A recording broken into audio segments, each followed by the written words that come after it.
حضرت نے یہاں پر ایک گناہ یہ بیان فرمایا ہے کہ اللہ جل شانہ نے لعنت فرمائی ہے اس شخص پر جو زمین میں فساد مچائے اور قطع رحمی کرے۔ اب یہ دو گناہ یہاں پر حضرت نے ذکر فرمایا جن پہ لعنت آئی ہے، ایک تو فساد پھیلانا اور دوسرے قطع تعلقی کرنا اور رشتہ داروں سے قطع رحمی کا معاملہ کرنا۔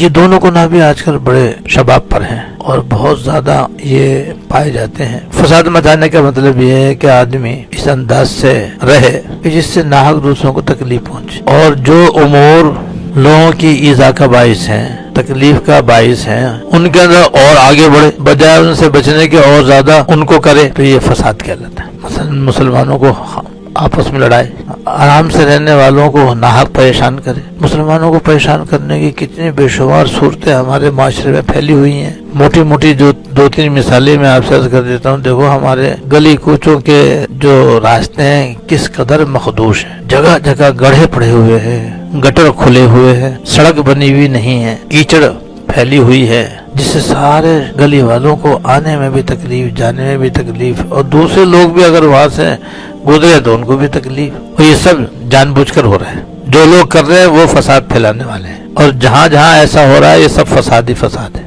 گلی کوچوں سے نکل کر اگر روڈ پر آؤ تو وہاں پر بھی جگہ جگہ یہی صورتحال آپ کو نظر آئے گی۔ روڈ صاف نہیں ہے، جگہ جگہ سے روڈ کٹے ہوئے ہیں، کہیں پانی پھیل رہا ہے، کہیں فٹ پاتھ ٹوٹ کر سڑک کے برابر ہو رہی ہے، مٹی اور کچرے کے ڈھیر ہے، اور جگہ جگہ وہاں بھی گڑھے پڑے ہوئے ہیں۔ اب لوگ آ رہے ہیں اور جا رہے ہیں، لیکن ہر ایک کو تکلیف پہنچ رہی ہے۔ یہ سب دانستہ ہو رہا ہے۔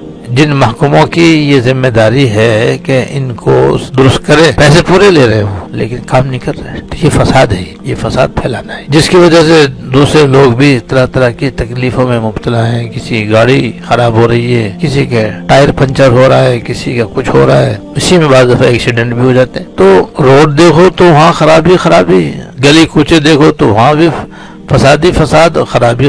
اچھا مارکیٹوں کے اندر جا کے دیکھو تو وہاں پر اس سے بھی زیادہ برا حال ہے، اور وہاں جو بازار میں سودا بیچنے والے ہیں ان کی طرف سے بھی بڑا فساد پھیلا ہوا ہے، اور لوگ اس کی طرف توجہ نہیں کرتے، دھیان ہی نہیں کہ یہ بھی کوئی دین کی بات ہے کہ جگہ جگہ لوگوں نے اپنے ٹھیلے کھڑے کر رکھے ہیں، اپنے چھابے رکھے ہوئے ہیں، اپنی چیزیں بیچنے کے لیے جہاں دل چاہتا ہے بیٹھ جاتے ہیں۔ جو راستے ہیں انہیں کو گھیر کر کے دکانیں بنا رکھی ہیں، ناجائز قبضہ کیا ہوا ہے، جس کے نتیجے میں یہ ہے کہ وہ مارکیٹ جو نقشے کے اندر ہے وہ تو کچھ اور ہے، اور موجودہ حالت میں وہ کچھ اور ہے۔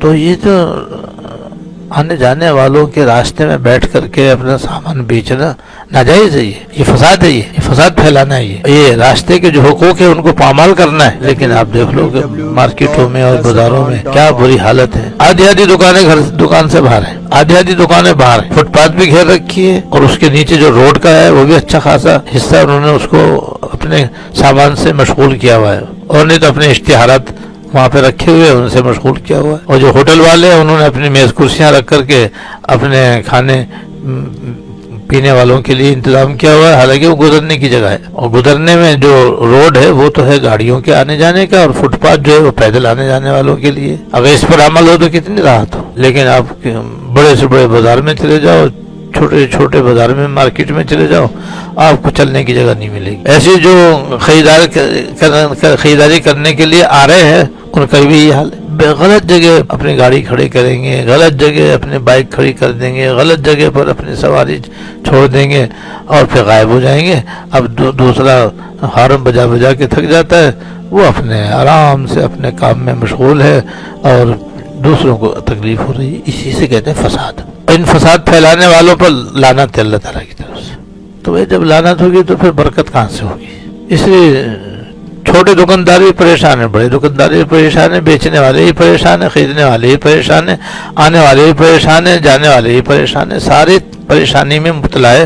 یہ اس فساد کا نقصان ہے، اور یہ تو دنیا کا نقصان ہے، اور آخرت کا نقصان کتنا ہوگا وہ اس کے علاوہ۔ آخرت کا تو اتنا بڑا نقصان ہے کہ الامان والحفیظ، وہ تو ہمارے تصور سے بھی بالا ہے۔ تو جہاں بھی جائیں گے نا بس ہمیں یہ مصیبتیں نظر آئیں گی۔ تو یہ سب لوگ اپنے اپنے فرائض میں کوتاہی کر رہے ہیں، ان کے ذمہ جو حقوق کی ادائیگی ہے وہ ادا نہیں کر رہے، جس کے نتیجے میں سب تکلیف میں، سب پریشانی میں، جو کہتے ہیں ایک طرح سے عذاب میں ہے۔ یہ عذاب اور تکلیف جو ہمیں ہو رہی ہے، بس یہ ہمارے ان فساد والے کاموں کی وجہ سے ہو رہی ہے۔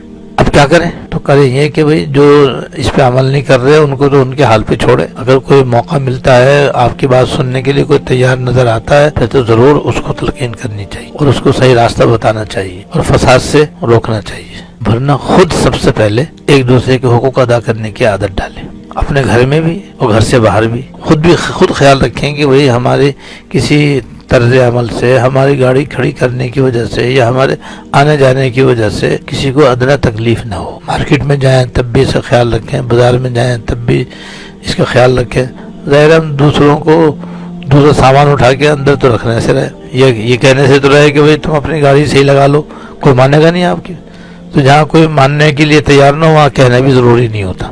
ہاں جہاں کہیں کوئی ماننے کے لیے تیار ہو تو پھر کہنا اور بتانا ضروری ہے، نہیں تو بس گزر جا ہر ایک جا سے دامن بچا کر، کہیں دل لگایا تو اچھا نہ ہوگا، بس اس کے مصداق بننے، گزر جا ہر ایک جا سے دامن بچا کر، کہیں دل لگایا تو اچھا نہ